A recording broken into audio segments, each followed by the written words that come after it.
Assalamualaikum warahmatullahi wabarakatuh. Shalom, Om Swastiastu, Namo Buddhaya, dan salam kebajikan. Sebelumnya, perkenalkan nama saya adalah Felin dan Syaputri Sihaan dengan NIM 6103250002. Nah, kali ini saya akan mempresentasikan materi tentang distribusi frekuensi di dalam mata kuliah statistika yang diampu oleh Ibu Sri Mawarni SSI MSI. Nah, tanpa berlama-lama, kita langsung saja ke pembahasan.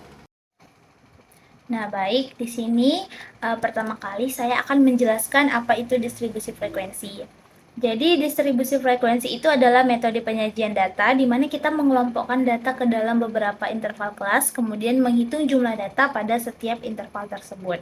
Nah, jadi pakai cara ini tuh kita lebih mudah meringkas data-data yang awalnya banyak dan tidak terstruktur. Jadi dia tuh lebih mudah dipahami, lebih terstruktur dan lebih ringkas.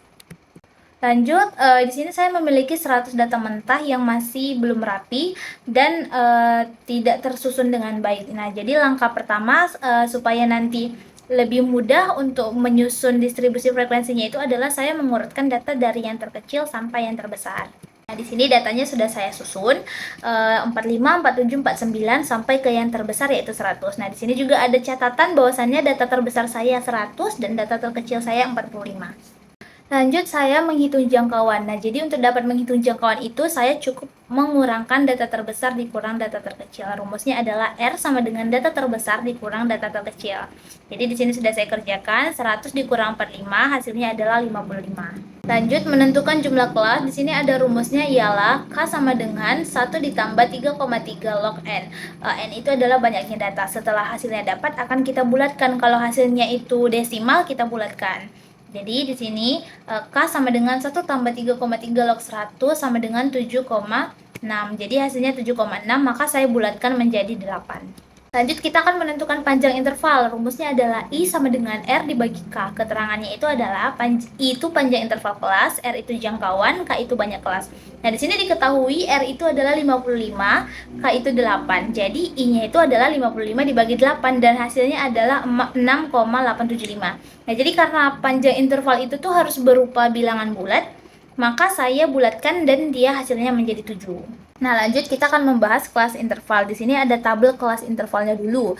Nah, jadi kan tadi di data mentah itu data paling awal itu adalah 45. Jadi otomatis di kelas pertama adalah 45 sampai 51.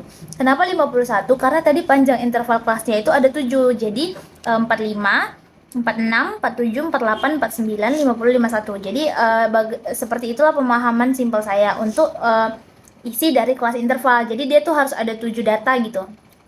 Untuk kelas kedua juga seperti itu, 52 sampai 58 ada 7, 59 sampai 65 ada 7, dan sampai ke data yang terakhir adalah 100. Dan jumlah kelasnya itu harus 8. Karena tadi waktu kita mencari jumlah kelas hasilnya 8. Jadi di sini ada 8 jumlah kelas dan 7 panjang interval.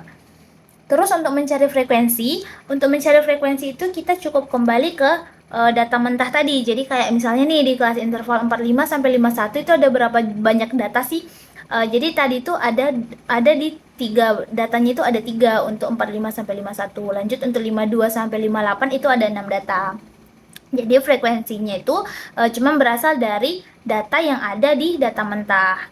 Lanjut kita membahas frekuensi relatif dan persentase. Nah, ini sebenarnya cukup mudah. Untuk bagian frekuensi relatif itu kita cukup membagikan frekuensi dibagi banyaknya data kayak ini nih. Untuk kelas interval pertama frekuensinya itu ada 3. Nah, 3 ini cukup kita bagikan ke 100 dan hasilnya adalah 0,03. Nah, untuk kelas interval yang kedua frekuensinya itu ada 6. Nah, 6 ini dibagikan 100 dan hasilnya adalah 0,06. Dan lakukan step yang sama untuk semua kelas interval. Lanjut, frekuensi persentase ini cukup kita kalikan ke 100 karena kan persentase. Nah, sedangkan persentase itu adalah kali 100.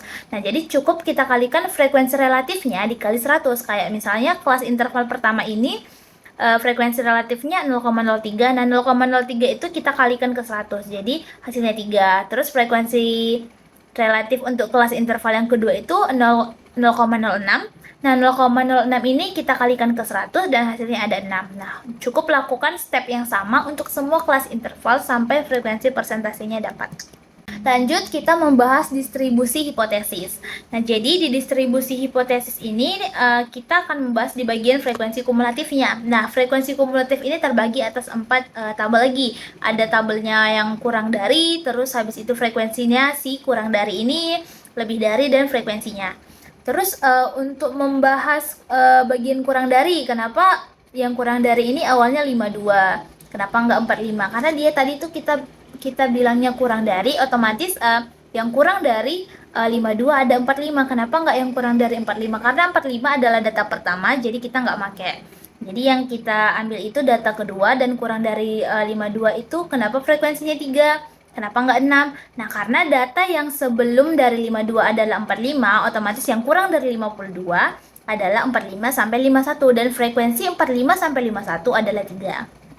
Lanjut untuk yang kedua, kurang dari 59, kenapa dia ada 9, kenapa nggak 6? Karena kembali lagi seperti yang tadi saya bilang, 59, yang kurang dari 59 adalah 52 sampai 45, jadi cukup ditambahkan aja frekuensi dari 52 sampai ke 45-nya. Jadi 6 tambah 3 adalah 9, dan lakukan step yang sama untuk semua frekuensi.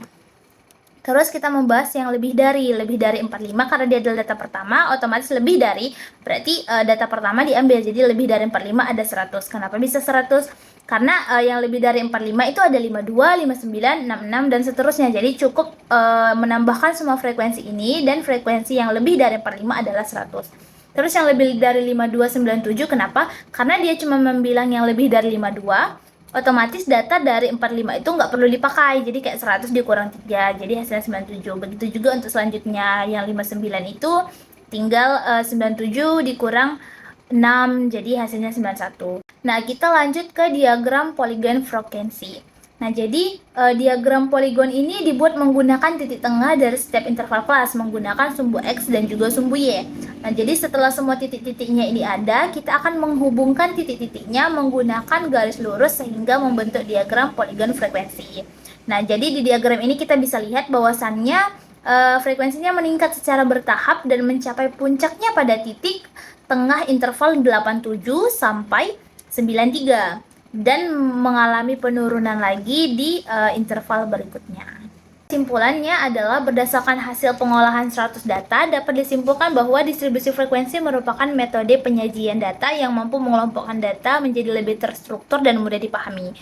Jadi melalui tahapan mengurutkan data, menghitung jangkauan, menentukan jumlah kelas, panjang interval, menyusun kelas interval, menghitung frekuensi, hingga membuat diagram poligon frekuensi. Data yang awalnya itu masih acak dapat disajikan dalam bentuk yang lebih sistematis. Jadi selain memudahkan proses analisis, distribusi frekuensi juga membantu mengetahui pola penyebaran data sehingga interval yang memiliki frekuensi paling tinggi, sehingga informasi yang diperoleh menjadi lebih jelas dan mudah dipahami. Sekian penjelasan dari saya. Saya berharap teman-teman yang menonton video ini dapat mengerti penjelasan saya dengan mudah. Bye-bye.